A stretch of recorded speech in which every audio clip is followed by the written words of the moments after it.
Hey everyone, it's Dominique from Blogging My Undies, and I just realized today that I have a video of the V-Man's nighttime routines, but I didn't have one explaining his daytime routines. So here it is. The night before, he typically goes to bed by 8 p.m., and that's with the 2 milligrams of chewable melatonin, chewable, dissolvable stuff. It's fantastic. It's the best thing in the world, and it works within a certain time frame. But anyway, he usually sleeps the whole night. He can sleep from 8 p.m. until 6:30 a.m., sometimes later, now that it's getting pretty dark in Finland. And the only thing that wakes him up in the middle of the night, which would enable him to sleep later in the morning, is if the M girl wakes up, and once she's removed from the bedroom, because the three kids have their own beds but sleep in the same room, once she's in our bed, then he immediately goes back to sleep. But as you and I both know, getting that little moment of sleep interrupted really screws up your sleeping pattern for the night. So he tends to want to sleep a little bit later because of that. And also because it's so dark in Finland. So it's just really nice and warm in your bed, and you just never want to get out. So we try to let him sleep no later than about 7 o'clock, and that's mostly because his taxi bus arrives hopefully about 7:35 or so. I mean, it depends every day because, some kids are fighting to get in their taxi, some kids are late, the driver takes a different route, traffic, yada yada. So it's not a guarantee, but about 7:35 he gets his taxi bus in the front yard. Before that, between 7 and 7:35, we've already taken the dogs out. Usually the hubster does this. He takes the dogs out for a quick bathroom break so they're calm enough when we take the kids to all their daycares, because they don't go to the same building. They don't go to the same daycare center whatsoever. The V-Man is actually going to finish school right now. His group is specialized, of course. However, it's in a neurotypical school. And they just have like a separate area for them, but within the same building, so that's nice. And the A-Man goes to a daycare that requires him to take 2 buses to get there. And the M Girls daycare is just down the road, so it's about a 10-15 minute walk. So that's really handy, really convenient, especially if we're running late coming back home. So once the V-Man's awake, we immediately put Sesame Street playlist on YouTube. It doesn't really matter which one. He hasn't been as picky as he was before. As long as it's familiar characters, familiar songs, he's okay with it. And he has to eat breakfast before he goes to school, because Finnish daycares provide breakfast, but Finnish schools do not. So what he typically has for breakfast is 2 cereal bars, maybe a cup of juice or water, and then he'll have an apple in his bag in case he's hungry again. Usually the apple has disappeared from the bag, so that's a good sign. Shows that, he has been eating it once he gets to daycare, once he gets to school in the morning, so that's really great. And then it's just a matter of separating all the kids. The A-Man is the first one out the door because he has to take the 2 buses to get to his daycare. So he's gone, hopefully, by 10 after 7 in the morning.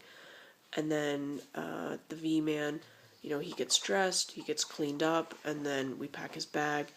And something I forgot to share with you before is that the V-Man, the best way we communicate with his teachers and his overnight care in a separate notebook is we have something called a bag book.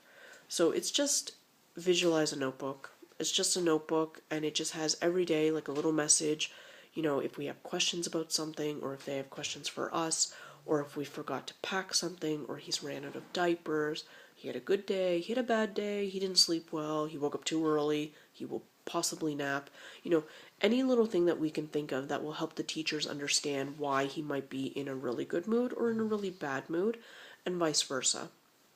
So we usually scribble something in the notebook, toss that in the bag with his apple and whatever clothing he might need for the day, and then he goes down and waits for his taxi bus about 7:30 in the morning, and he gets back anywhere between 3:30 and 4. Again, it depends on traffic, the other kids, the V-Man himself, and all that. So it's been pretty successful. When he went to daycare last year and the year before at the specialized daycare where the A-Man is now, he had to be downstairs by like 7:25. His taxi technically was scheduled for 7:30, but they got used to us being early, so they just started sending them for 7:25, which was cool. And then same thing, minus a breakfast, and just, get him out the door, get him to daycare, and then had to be back by 3. Funny story.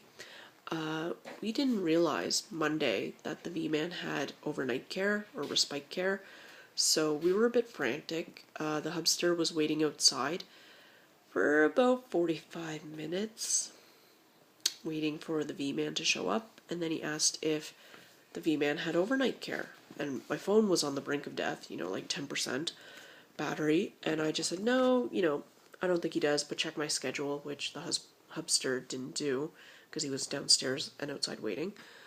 And, some frantic text messages were sent back and forth between me and the school and me and the overnight care.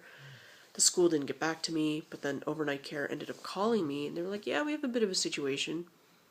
And it turned out the situation was that the V-Man was at overnight care. We completely forgot, and he didn't have anything with him. He didn't have any of his stuff. He didn't have his melatonin, his toothbrush, diapers, none of it.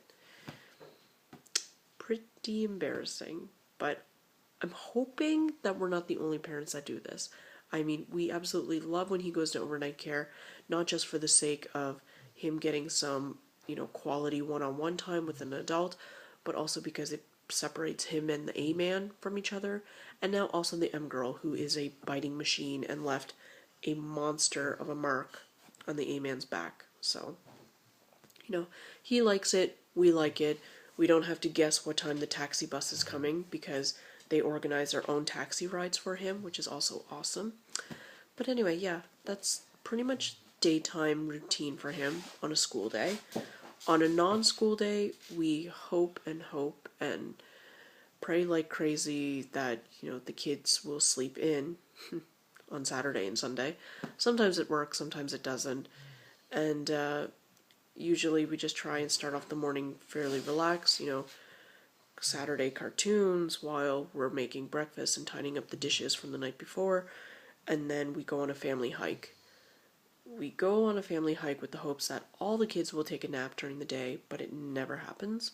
The M-Girl will nap, and the A-Man might, like 40% chance, and the V-Man doesn't nap. He stopped napping when he was about 2 or 3 years old. He just quit.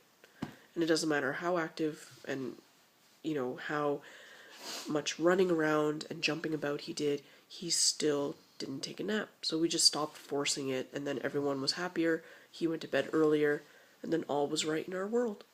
So, pretty laid back, pretty simple daytime routine. We're not too strict on our schedules on the weekend, although I'm sure, our kids could benefit a bit more from it, but, we never know what time the kids are going to wake up, and with the winter coming, the darker hours, it's really hard to say, what's going to happen, at 6 a.m. Will they wake up? Hopefully not. Or will they wake up wonderfully at 8? It's only happened once, so, we'll keep trying. Anyway, thanks so much for watching, and have a great day. Bye!